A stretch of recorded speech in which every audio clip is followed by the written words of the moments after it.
சீக்கிரமா முடியும். நிறைய நேரம் எடுத்துக்கிட்டாங்க.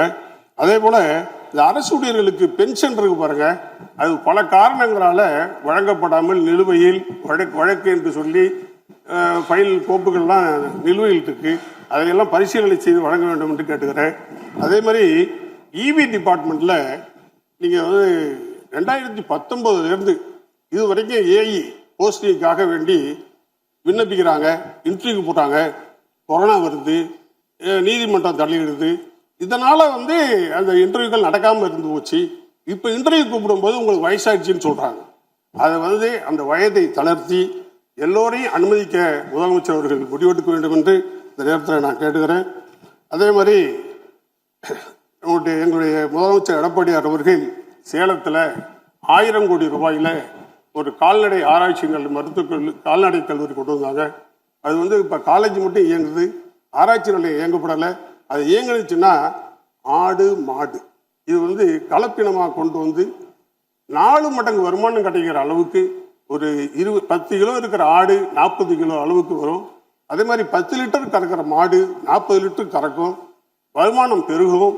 அந்த ஆராய்ச்சி நிலையத்தை காலதாமதம் இன்றி நீங்க உடனடியாக தொடங்க வேண்டும் என்று கேட்டுக்கிறேன். அதே மாதிரி ராணுவ தளவாட உற்பத்தி தொழிற்சாலை தமிழ்நாட்டில் திருச்சி, சேலம், ஓசூர், சென்னை, கோவை நகரங்களில் மத்திய அரசு அறிவிச்சு அதை திரும்ப நீங்களும் கொண்டாடணும்னு கேட்டுக்கிறேன். தமிழ்நாட்டில் கிருஷ்ணகிரி, தருமபுரி, சேலம், திண்டுக்கல், தேனி, நாகப்பட்டினம் போல மாவட்டங்களில் மாம்பழம் உற்பத்தி அதிகமாக இருக்குது. இப்போ விலை இல்லை, 1 கிலோ மாம்பழம் 5 ரூபாய்க்கு தான் கேட்குறாங்க, வாங்குறாங்க. அதனால விவசாயிகள் பெரிதும் பாதிக்கப்பட்டிருக்கிறாங்க. அதனால இப்போ மேற்கத்திய நாடுகளில் வேற போர் இருக்கிறதுனால ஏற்றுமதி ஆக முடியல, அந்த பழக்கூழ் ஏற்றுமதி ஆகலை. அதனால அரசு இதில் தலையிட்டு அந்த குறைந்தபட்ச விலை நீங்கள் கொடுக்கணும். நாங்கள் கடந்த காலத்தில் இதுக்கான போராட்டம்லாம் நடத்தி இருக்கிறோம். அதை நீங்கள் மாம்பழத்திற்கு நல்ல விலை கிடைப்பதற்கான நடவடிக்கை எடுக்கணும் என்று கேட்டுக்கொள்கிறேன். அதே மாதிரி வட்டாட்சியர் அலுவலகத்தில் இப்போ நன்றி முடிங்க. எதிர்கட்சி தலைவர் பேசணும், நேரம் ஆக்கப்பூர்வம் செய்து ஒரே நிமிஷம். கேஸ் சிலிண்டர் குடும்ப அட்டை கேட்கிறவங்கள்ட்ட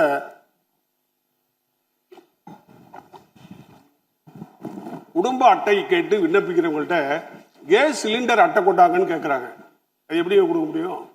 அது தவிர்க்க வேண்டும் என்று கேட்டுக்கிறேன். அதே மாதிரி விவசாயிகள் பயிரிடுகிற சவுக்கு இருக்கு இல்லையா, ஃபயர்வுட், அது இது வரைக்கும் வனத்துறையில தான் இருக்குது. வனத்துறையில் இருக்கிறதுனால இயற்கை இடர்பாடுகள் ஏற்படுகிற பொழுது அவங்களுக்கு எந்த விதமான உதவியும் கிடைக்கிறதுக்கு சிரமமா இருக்கு. அதனால அதையும் வேளாண் துறையின் கீழ் கொண்டு வர வேண்டும் என்று நான் நேரத்தில் கேட்டுக்கிறேன். என்னுடைய முதலமைச்சர் அவர்கள் காவலர் செயலி, அனைத்து மகளிர் காவல் நிலையம், பெண் கமாண்டோ படை அமைத்து பெண்களுக்கான பாதுகாப்பை கொண்டு வந்தார்கள். அதை கைவிடாமல் சிறப்பாக செய்ய வேண்டும்.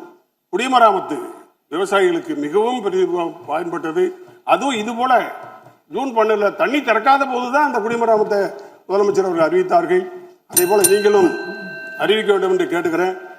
அதே போல நடந்தாய் வாழி காவேரி, கோதாவரி காவேரி இணைப்பு, சிங்கிள் விண்டோ சிஸ்டம், கூட்டுறவு கடன் 12,110 கோடி தள்ளுபடி பண்ணாங்க.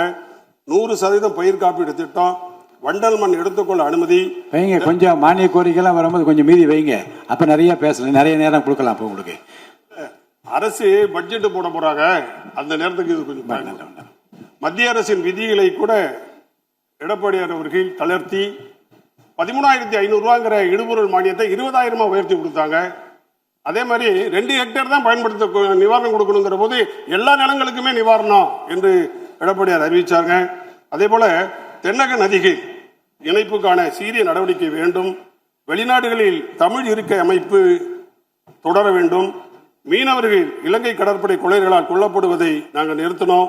அதே போல இன்னைக்கு இலங்கை மீனவர்களுடைய படகுகள் அந்த அரசால் அரசுடைமையாக்கப்பட்டிருக்கிறது. அந்த அரசுடைமையாக்கப்பட்டிருக்கிற அந்த படகுகளை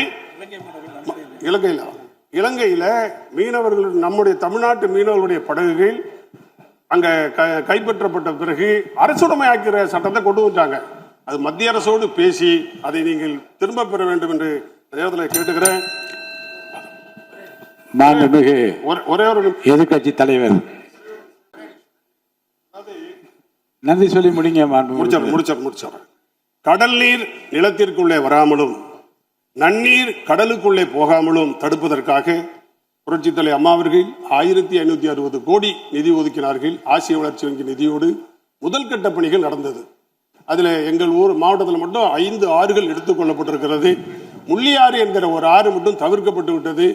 அதை நீங்கள் இந்த ஆட்சியில் எடுத்துக்கொள்ள வேண்டும் என்று நேரத்தில் கேட்டுக்கொள்ள விரும்புகிறேன். அதே போல நாகப்பட்டினத்தில் சிபிசிஎல் 40,000 கோடி ரூபாயில பிரதமர் அவர்கள் திட்டத்தை தொடங்கி வைத்தார்கள். அந்த விழாவில் நானும் கலந்துகிட்டேன். நிலம் கையகப்படுத்தி விட்டது. ஆனால் அந்த திட்டம் இன்றைக்கு கைவிடப்பட்டதா அல்லது நிறுத்தி வைக்கப்பட்டிருக்கிறதா தெரியல. ஆந்திராவுக்கு போயிட்டதாக சொல்றாங்க. அந்த 40,000 கோடி ரூபாய் சிபிசிஎல் திட்டத்தை, எண்ணெய் சுத்திகரிப்பு ஆலை திட்டத்தை நீங்கள் பிரதமரிடத்தில் பேசி அது மீண்டும் கொண்டு வந்து வேலை வாய்ப்பை ஏற்படுத்தி தர வேண்டும். மாண்புமிகு எதிர்க்கட்சி தலைவர் திரு உதயநிதி ஸ்டாலின் அவர்கள் பேசலாம். உட்காருங்க, அமைதியாக உட்காருங்க. நிறைய பேசிட்டீங்க, நிறைய கருத்துக்கள் சொல்லிட்டீங்க. அது போதுமானது. இன்றைக்கு